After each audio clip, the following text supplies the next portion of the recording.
¿Qué tal, amigas Queridos y amigos, Los invito muy cordialmente al primer informe de labores legislativas que habré de presentar en el Cárcamo de Dolores, ubicado en la segunda sección del Bosque Chapultepec, el día 30 del presente mes a las 11:30 de la mañana.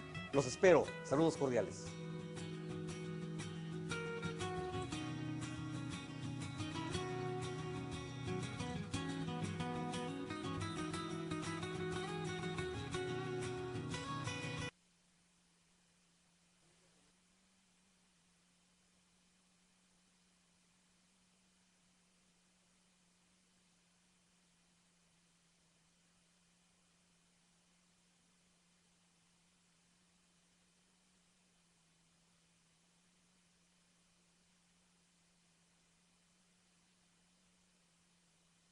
gracias por venir. Al contrario, Diego, muchas gracias. Pues es un tema que siempre, más que novedoso, siempre lo hemos tenido en la legislación mexicana y que obviamente en los últimos años ha cobrado una importancia muy importante, puesto que de ser un asunto de carácter civil familiar se ha convertido también en un asunto de carácter penal y obviamente de carácter social, puesto que las mujeres al no contar con los alimentos que establece el Código Civil por parte de su pareja, no necesariamente tiene que ser el esposo, sino también el concubino o la persona, la pareja, tiene esa obligación de proporcionar alimentos, no nada más a los hijos, sino también a la pareja misma. ¿Qué nos puede comentar, licenciado, sobre este tema de la pensión alimenticia en el Distrito Federal? Bueno, aquí vamos a ver muchos aspectos. En primer lugar, el artículo 302, si mal no recuerdo, del Código Civil vigente para el Distrito Federal, establece con meridiana claridad que los alimentos comprenden una serie de elementos, como son la comida, la habitación, el vestido, el proporcionar educación a los menores, y integrarlos, o sea, que se coadyuve con ellos para que se integren a la sociedad como personas probas. Para eso la educación, proporcionarle una carrera, un arte, un oficio, de acuerdo a su sexo, de acuerdo a sus necesidades. Inclusive también comprende las diversiones. Nosotros vemos desafortunadamente con mucha regularidad en los juzgados familiares que hay dos tipos de asuntos que se llevan ahí en gran medida: pensiones alimenticias y juicios sucesorios. Eso nos habla que hay una problemática social en estos temas y que obviamente el Poder Judicial, al tener tantos asuntos, pues no se da abasto en resolverlos. Afortunadamente, el proceso que se lleva ante un juzgado de lo familiar, vemos que ya es un poco más ágil. Bueno, tiene muchas aristas los procedimientos ante los juzgados de primera instancia en materia familiar. Básicamente se tiene en favor de la persona que necesita los alimentos y de los menores, obviamente, y de la mujer o el hombre también puede ser, que necesita los alimentos, las medidas provisionales. Entonces, en el momento en que la persona presenta la demanda de pensión alimenticia, el juez inmediatamente gira los oficios respectivos al lugar en donde labora, a efecto de que informe a cuánto ascienden sus ingresos y decreta una pensión alimenticia provisional. ¿Para qué? Pues para que la persona que necesita los alimentos inmediatamente empiece a obtener esos alimentos y obviamente se sigue el procedimiento en sus cauces hasta que se emite sentencia, pero por lo pronto el acreedor alimentario ya tiene una cantidad suficiente para satisfacer las necesidades primarias. Aquí nos encontramos, licenciado, y yo creo que usted estará de acuerdo conmigo porque también usted es abogado postulante, y nos encontramos con una serie de abusos por parte de la mujer. ¿Por qué? Me refiero a lo siguiente: cuando la mujer solicita pensión alimenticia, puede ser para ella o para los menores, cuando solicita la medida provisional de los alimentos, si tiene conocimiento en dónde labora su pareja, el juez se aboca a acordar esa petición mediante una medida provisional, gira el oficio a la empresa y esa discreción del juez determinar qué porcentaje. No fija una cantidad determinada, sino el 10, el 20, el 30, nosotros vemos que por lo general es el 30%, pero nos encontramos con el abuso de la siguiente manera: El hombre proporciona los alimentos y es usual que no le firma un recibo por esa cantidad.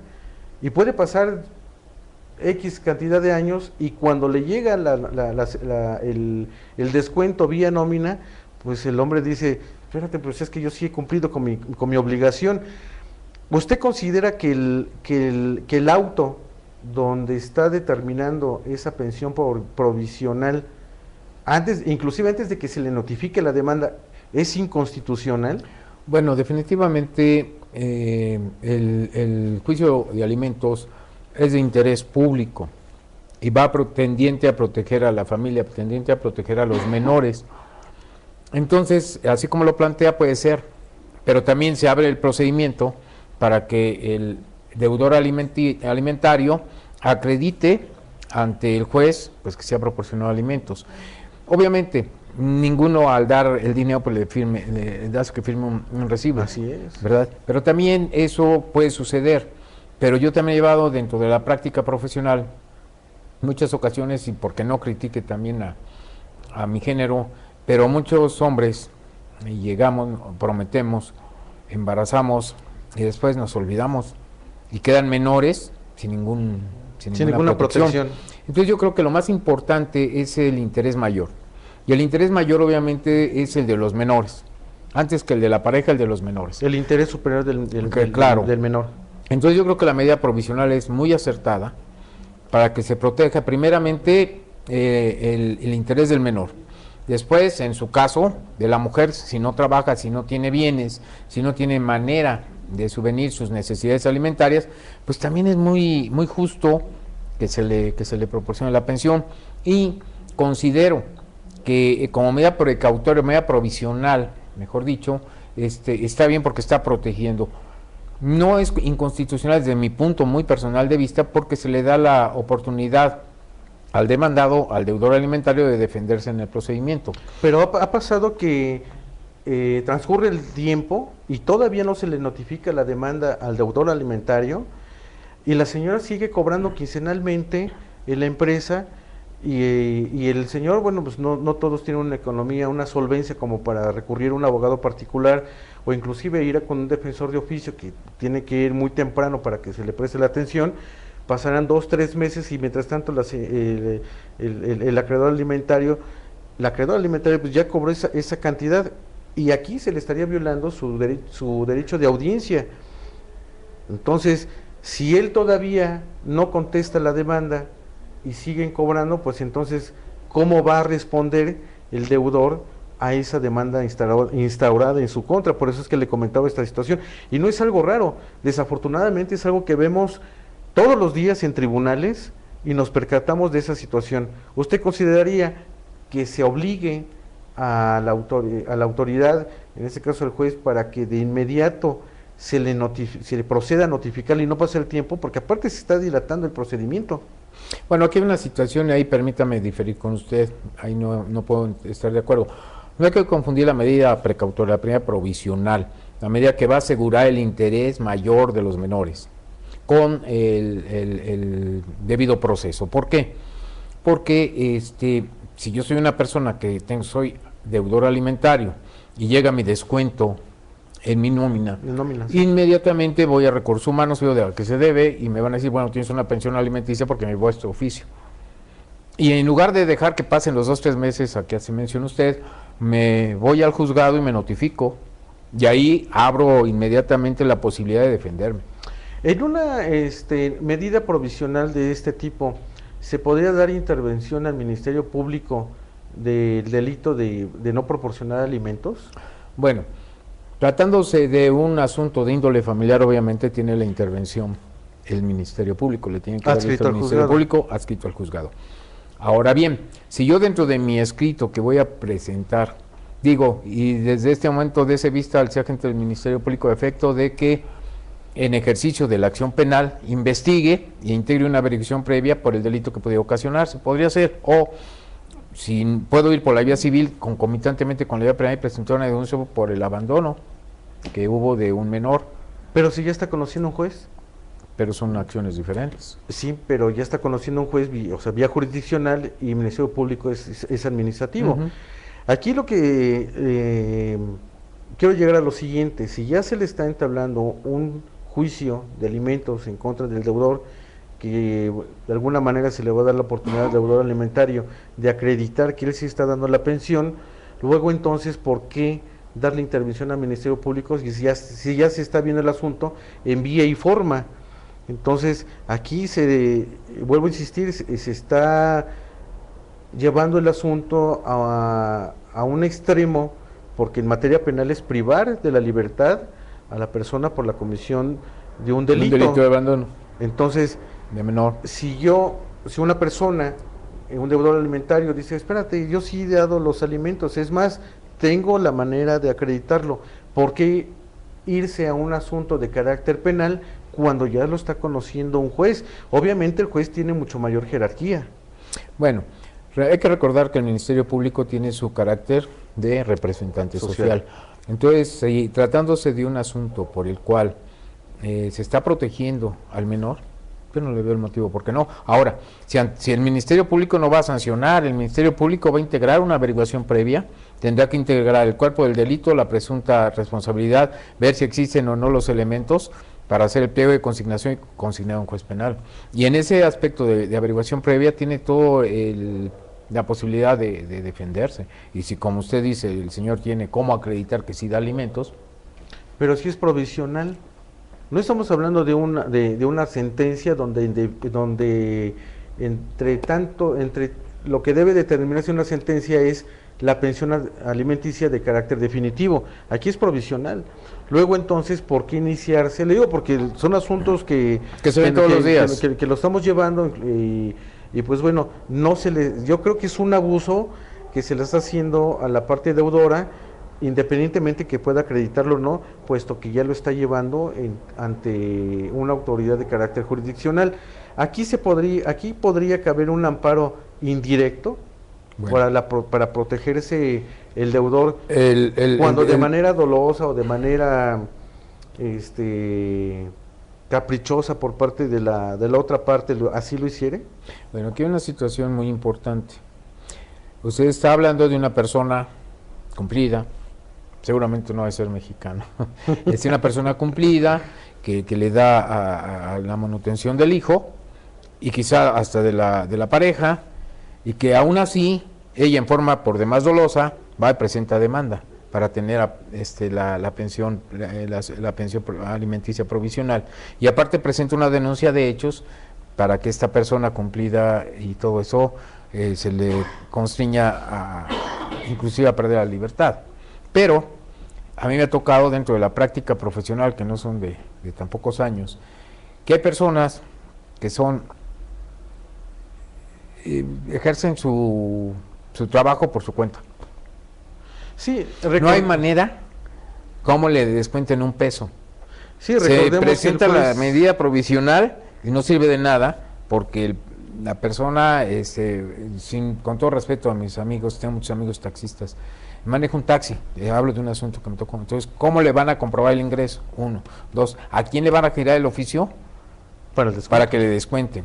Y 3, yo conozco a muchos compatriotas que llegan, incluso casados, embarazan a una mujer y después se desobligan. Adiós. Y tampoco se vale. Entonces yo creo que la vía penal es una vía elemental para ese tipo de asuntos. Por eso le digo que debemos de tomar en consideración el tipo de asunto que estamos hablando. Si es una persona que trabaja, que se le puede llevar el oficio y que le empiezan a descontar y que está garantizado el alimento del menor principalmente, pues no hay ningún problema.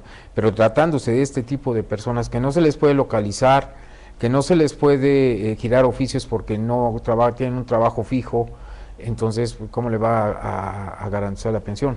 Si presenta la denuncia de hechos y llega el Ministerio Público y le dice, a ver, ven, vamos a ver esta averiguación previa, podemos llegar a la posibilidad de que esta persona se comprometa y empiece a dar los alimentos y los garantice conforme al artículo 317 del Código Civil, que dice la forma de garantizar alimentos, pero sería cada caso en particular. Sí, recordemos que el juez, al momento de dictar el auto admisorio, se le previene a la parte demandada para que manifieste, es muy importante, para que manifieste bajo protesta de decir verdad ¿A cuánto ascienden sus ingresos ordinarios y extraordinarios? Entonces, al momento de que se le dé esa oportunidad a la parte demandada de contestar la demanda, en el supuesto de taxistas o de personas que no tienen un trabajo en donde se les paga vía nominal, manifiesten esa situación bajo protesta.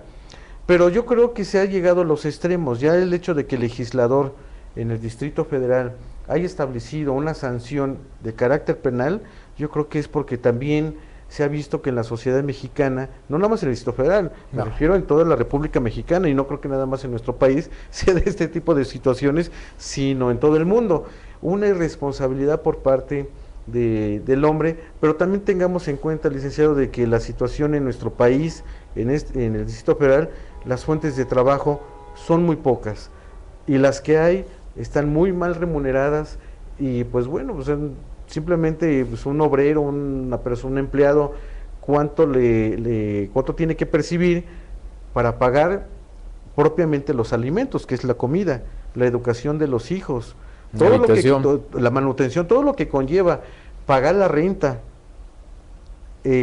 transporte. O sea, es una cantidad, si le echamos lápiz, yo creo que es una cantidad muy importante, que bueno, la Constitución dice que el salario debe ser remunerador. Sí, exactamente, y eso no es cierto, eso es letra muerta, desafortunadamente, en la ley. Entonces, ¿cuánto debe de percibir una persona? Claro, esto no representa el hecho de que la persona que está obligada a cubrir una pensión alimenticia, pues no la pague. O sea, es muy importante, ¿no?, también ver esa situación.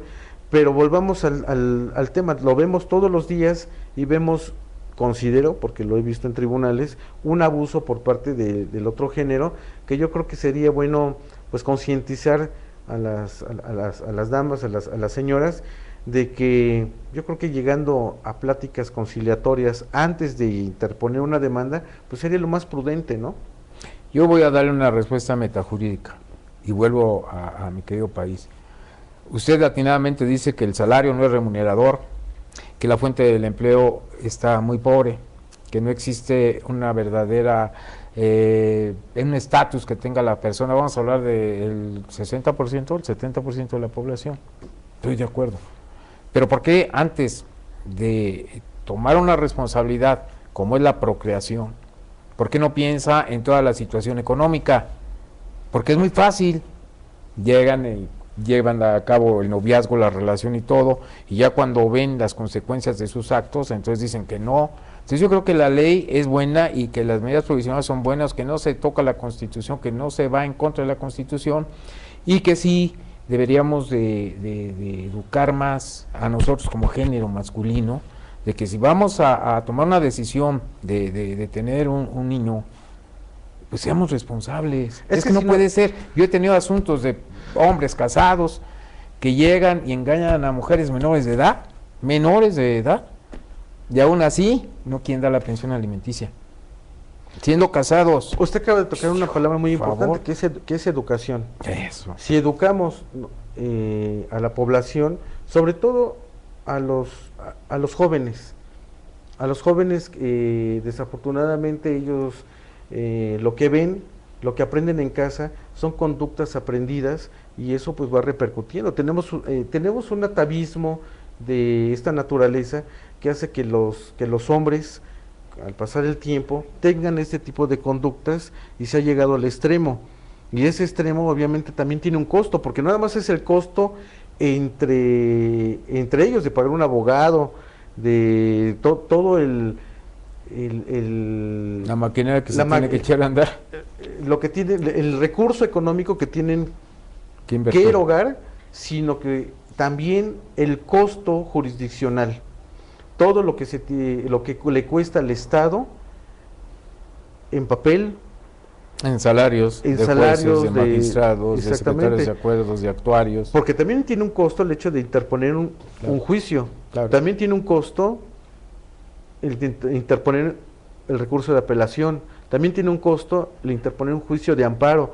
Y así, o sea, todas las etapas procesales que conlleva, y eso nos cuesta a todos, no nada más le cuesta a las partes interesadas, le cuesta al Estado, y el Estado obviamente nos cobra la factura a todos los mexicanos. Entonces Claro. es algo muy delicado que pues tenemos que prevenirlo, y nos corresponde a nosotros como padres, a nosotros como miembros de una familia, de educar a nuestros hijos, ¿no? Sí, pero definitivamente yo creo que a un menor que viene a este mundo, que no pidió venir, y que se le deje a la expectativa de la buena voluntad del ser que lo engendró, no se vale. No se vale. O sea, la legislación debe de ir encaminada a la protección de la persona. Es más, por ahí hay una iniciativa que dicen que desde el embarazo se tiene que reconocer paternidad, ya se puede, que quieren que se reconozca paternidad. Porque sí, también hay una situación, si el hombre ni siquiera reconoce la paternidad, ni siquiera va al registro civil, como somos tan responsables, ni siquiera vamos al registro civil y decimos, este es mi hijo y yo le doy mi apellido, ni siquiera eso, ¿cómo puede ejercer la acción una mujer? Tendría que primero demandar el reconocimiento de paternidad, que se hagan los exámenes correspondientes, que se determine la paternidad y después ya empezar a tener la facultad como sujeto activo de un proceso para que se le dé los alimentos. Entonces nada más veamos la situación, cuántos de nosotros, y veamos las gráficas que hay, las estadísticas, cuántos niños nacen y no saben ni siquiera quién es el padre porque jamás lo reconocieron. Sí, pero la iniciativa que usted me acaba de comentar, y bueno, el tiempo es muy corto, ya se nos acaba en unos minutos más, la iniciativa que usted me acaba de comentar, de reconocer esa situación, pues todavía no sabemos si van a ser... No, o sea, está en proyecto. ya está en proyecto, pero pues también yo creo que nos estamos yendo al extremo. ¿Pero por qué? Por el ¿Qué abuso. nos dice la fuente real del derecho? Sino que es una forma de dar respuesta inmediata a una problemática social a través de una norma. Entonces, cuando se está tratando todo esto, es que hay una problemática social por la irresponsabilidad de nuestro género masculino normalmente. Sí, pero ¿cómo no se vale. ¿Cómo ofreceríamos nosotros esta prueba? No, pericial? es difícil, Sí, porque ni siquiera, digo, eso queda siendo un simple proyecto, pero las medidas provisionales creo que es una forma de garantizarle al menor, olvídese de la mujer, al menor que va a tener un alimento de la persona que lo engendró, y que tuvo por lo menos el valor de reconocerlo, porque ni siquiera el gran porcentaje de la población lo hace, ni siquiera lo reconoce, y no se vale venir al mundo sin siquiera saber quién es el padre, mucho menos pedirle una pensión alimenticia. Pues queridos amigos, se nos agotó el tiempo. Gracias por venir, licenciado Gres. Nos vemos en la próxima semana.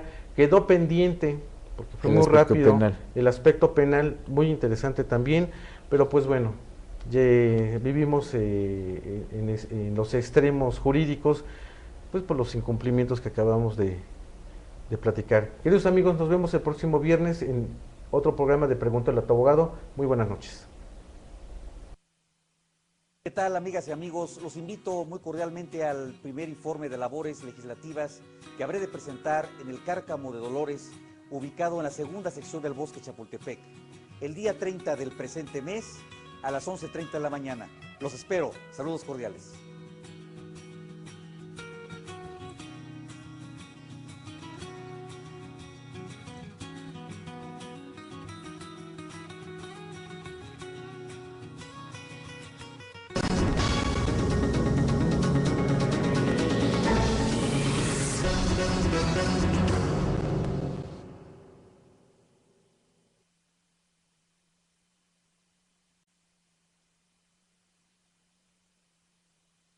Gracias por venir. Al contrario, abogado, muchas gracias. Pues es un tema que siempre, más que novedoso, siempre lo hemos tenido en la legislación mexicana, y que obviamente en los últimos años ha cobrado una importancia muy importante, puesto que de ser un asunto de carácter civil familiar se ha convertido también en un asunto de carácter penal y obviamente de carácter social, puesto que las mujeres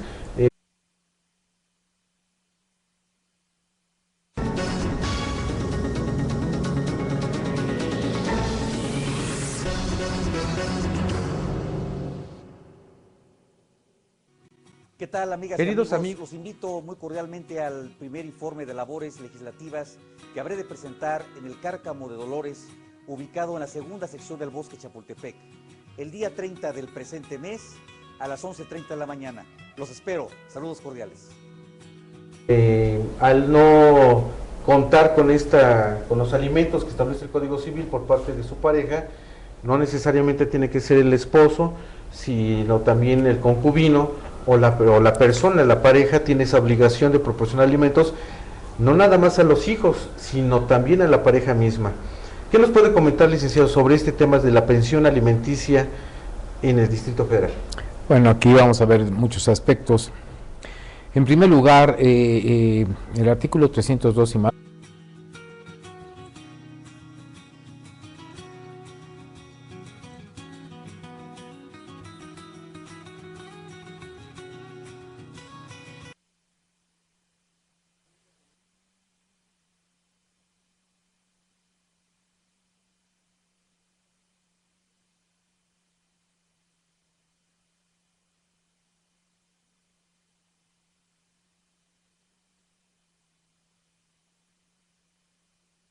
No recuerdo el Código Civil vigente para el Distrito Federal, establece con meridiana claridad que los alimentos comprenden una serie de elementos como son la comida, la habitación, el vestido, el proporcionar educación a los menores y integrarlos, o sea, que se coadyuve con ellos para que se integren a la sociedad como personas probas. Para eso la educación, proporcionarle una